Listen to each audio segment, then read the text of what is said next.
Oi pessoal, faz tempo que eu não faço um vídeo de livros, né? Eu acho que na verdade eu só fiz um, que eram 3 livros baratinhos que me surpreenderam. Vocês podem clicar aqui pra ver esse vídeo, é bem legal, tem umas dicas massa lá de leitura. Mas o de hoje também é com uma dica de 3 livros, mas assim, a proposta é totalmente diferente. Esses 3 livros, que por sinal, os 3 eu li recentemente, não, esse aqui já faz um tempinho, foram escritos por mulheres jovens ou que contam a história delas quando jovens e mostra como, de alguma maneira na vida, elas se descobrindo e descobrindo seu potencial e tudo, foram muito bem sucedidas no que se propuseram a fazer. Então eu acho que é muito massa para se inspirar, para se identificar, para se distrair mesmo, porque os livros são leves e divertidos. Vou falar primeiro do que eu li primeiro, já foi ano passado. Esse aqui é o Me Repele, da Leandra Medini. Acho que vocês já conhecem ela do blog do mesmo nome do livro.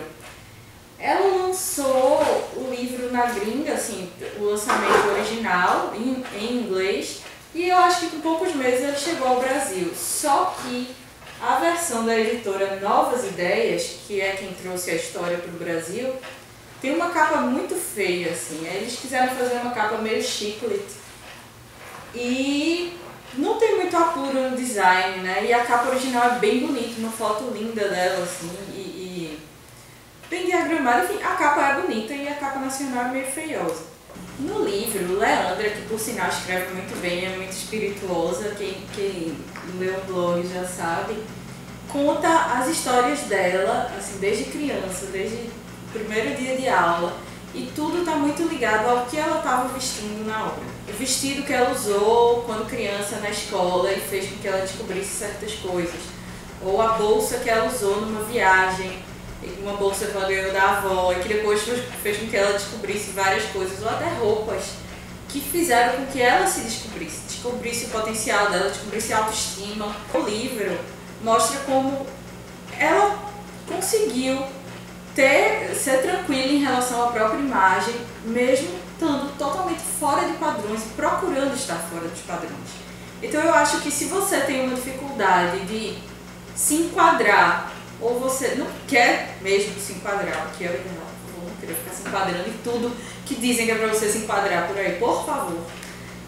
Eu acho que esse livro é bem inspiracional, digamos. Agora, assim, eu acho que ele peca em alguns momentos, sabe? Eu notei um pouco de slut shaming em alguns momentos, umas coisas assim que me desagradaram. Tipo, quando ela comenta as fantasias de Halloween das amigas e ela diz: ah, porque eu não queria usar essas roupas, assim, essas meninas todas que usam essas roupas curtas e decotadas e não sei o que. Achei meio desnecessário, né? Eu acho que você pode usar o que você quiser sem desmerecer a maneira com que os outros querem se vestir, certo? Principalmente, né, aí um pouco de sororidade fez falta. E também outra hora, assim, que essa eu achei mais assim, apertinho, que foi quando ela vai descrever o momento em que ela foi pedida em casamento. Quando ela foi, antes de descrever, ela fala: ah, eu não sabia como ir para aquele momento, que é o mais importante na vida de qualquer garota. Quase que desse uma lágrima, assim, porque eu pensei, não, não é o momento mais importante da vida de qualquer garota. É na sua, e pode ser na de muita gente, um pedido em casamento do namorado. Que ótimo!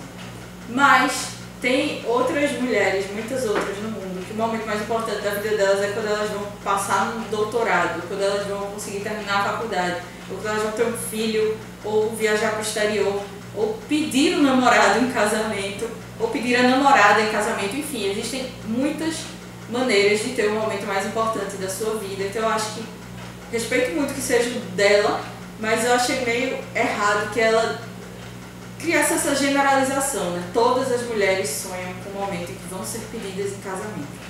Mas bom, fora essas duas ressalvas, o livro é muito divertido, assim, você vai se envolver, você vai se identificar com as histórias, e aí ela conta tantas histórias de infância, e depois tantas histórias de adolescência, e o início de uma vida adulta, em que você não sabe muito bem o que vai fazer, mas você começa já a delinear seus caminhos. Então eu acho que isso é muito massa e muito inspirador. O segundo livro vou manter a linha de autodescobertas e vou para Lena Dunham, não sou uma dessas. Bom, eu assisto Girls e vi o filme, aquele primeiro filme que eu esqueci o nome, que é um longa de 2010, que foi assim, o primeiro longa dela. Então, eu já tinha dito que não ia ler o livro, porque eu tava dizendo, não, eu preciso de um pouco de detox de Lena Dunham, porque tudo que ela escreve, que ela atua, os roteiros e tudo mais, são muito inspirados na vida dela. Assim. Claro que todo roteirista, todo escritor se inspira na sua vida, nos fatos que vive, para criar seus personagens, mas no caso dela é assim muito. Por exemplo, ela trabalhou numa loja de roupa para bebê. Aí a Jessa em Girls também trabalhou numa loja para bebê. Coisas que aconteceram com ela assim, bem pontuais acabam indo para a tela. E se você viu o filme, você até tem dificuldade às vezes de saber o que é da série e o que é do filme, porque você confunde um pouco as coisas. Então eu decidi que eu não ia ler o livro, porque eu pensei, meu Deus, eu já tenho demais dela no meu dia a dia, assim, nas minhas referências, em tudo, então eu vou maneirar. Mas aí uma amiga minha me emprestou e eu tava na casa do namorado, eu não tinha nada pra fazer e tava com um livro. Bastou eu começar a ler. Que aí eu comecei a devorar página a página, desesperadamente. Perdi a estação do metrô lendo, assim, porque eu vim pra casa, subi no metrô, o tempo passou que eu nem vi. Quando eu vi, eu tava numa estação lá longe de casa, já tinha passado há tempos. E o livro é muito legal porque eu não sei se vocês têm essa sensação, mas sabe quando você descobria, antigamente tinha muito isso, assim, há uns 5 anos pelo menos, você descobria um blog, um desses blogs estilo diário pessoal mesmo, e aí você se identificava tanto e gostava tanto que você lia todos os posts, todos, até o primeiro post publicado. Pronto. Eu acho que cada capítulo desse livro é como se fosse um post desse. Você começa a ler, se identifica e vai. Quando você vê, o blog acabou. Nesse caso, o livro. Ela conta, eu acho que tem muito a ver com o caminho de autoaceitação da Leandra, sendo que, no caso da Lena, é diferente porque ela, além de se aceitar, sendo do jeito que é, se parecer esquisito, se parecer estranho, se a maneira de pensar dela era fora do comum, ou se a maneira de vestir era, ou se o corpo não se encaixava nos padrões estabelecidos, qualquer coisa que ela aprendeu a levar com a vida. Mas ao mesmo tempo que pra Leandra parece mais fácil, sabe? Pra ela parece mais fácil lidar com o que ela é. Pra Lena, no livro, ela coloca cada confusãozinha que teve na cabeça dela, cada momento que fez com que ela duvidasse de tudo, cada pensamento louco que passou pela cabeça dela, assim, tudo está descrito no livro. E eu acho que ele é muito confortante, porque você pensa, meu Deus, então quer dizer que essas dúvidas, essas coisas, ou mesmo essas coisas sem sentido que eu penso, elas fazem sentido para muita gente. E outra coisa que eu acho muito interessante na história dela é que ela fez e faz sucesso hoje fazendo coisas que eram dúvidas para a maioria das pessoas. Assim, ela escreve contando muito da percepção dela sobre as coisas, sobre vivências dela, sobre uma história que tem o que para contar, sabe? Enquanto você pensa, qual é a grande história de vida dela? Ela passou por guerras, ela foi vítima de violência, ela viveu grandes conflitos, ou ela ela tem grandes feitos. Não tem nada, ela é só uma pessoa normal, de 20 e poucos anos, que cresceu numa vida normal, mas que tem suas coisas a dizer, tem sua percepção, dramas do dia a dia de pessoas normais também, sabe? De relacionamentos, do crescimento, da autoaceitação, como eu já disse, da maneira de encarar a vida mesmo, sabe? Ela não tem grandes histórias, grandes feitos, mas ela tem uma percepção muito sensível sobre a realidade. Eu me perco, né? Vocês já viram que eu me perco. Começo a falar de uma coisa, depois estou falando de outra, não sei o que. E eu gosto de ver a maneira como ela se comporta, porque ela segue muitas perspectivas feministas que são ótimas pra gente ver. Assim, a maneira como ela quer ocupar espaço como ela quer ocupar o espaço dela. Então leiam, não sou uma dessas. Eu sei que vocês já estão saturadas assim, de ver muita gente falando sobre esse livro, que ele foi lançado há 4 meses no Brasil. E mesmo assim ele já foi falado, parece que ele já tem 10 anos lançado aqui, mas assim, se você não leu, leia, porque realmente é um livro legal, vale a pena. Ignorem que às vezes a gente enche o saco de uma coisa, mesmo antes de ler ou ver, de tanto que se fala dela, mas nesse caso não, saibam que a quantidade de gente falando realmente faz sentido, porque é um livro massa. E por último, um livro que é quase que 100% trajetória profissional. Esse In My Shoes, da Tamara Mellon, vamos chamar de Tamara, né? Porque eu não vou conseguir falar esse nome. Tem uma personagem de uma série que eu vejo que esse é o nome dela. E eu nunca consigo. Eu fico tentando imitar Tamara. Não consigo. Então vamos chamar de Tamara. Essa moça aqui é a fundadora da Jimmy Choo. Aí vocês vão dizer, peraí, então quer dizer que quem fundou a Jimmy Choo não foi o Jimmy Choo. Não, gente. E assim, lendo esse livro, você vai saber que nenhum sapato da marca é um conceito criado por ele. Que ele não é um designer, que ele é bem bizarro, assim, tem coisas muito bizarras, ele tem uns gestos muito estranhos e tudo mais. Então você vai descobrir que nossa amiga Tamara, ela sim foi quem criou a Jimmy Choo e transformou no império dos calçados de luxo e do design exclusivo e isso e aquilo outro, num fenômeno pop até. Em muitos momentos, assim, na maior parte do livro, ele é meio romanceado, sabe? Que ela se descreve o tempo inteiro como uma mocinha, assim, é como se fosse o mundo contra ela. Ela tem as ideias, ela tem um trabalho duro, ela sofre e o mundo está sempre só colocando obstáculos e as pessoas estão sendo desonestas e tudo. E aí você fica em alguns momentos, mas será? Poxa, isso não tá muito verdadeiro. Depois faz. Quem se importa?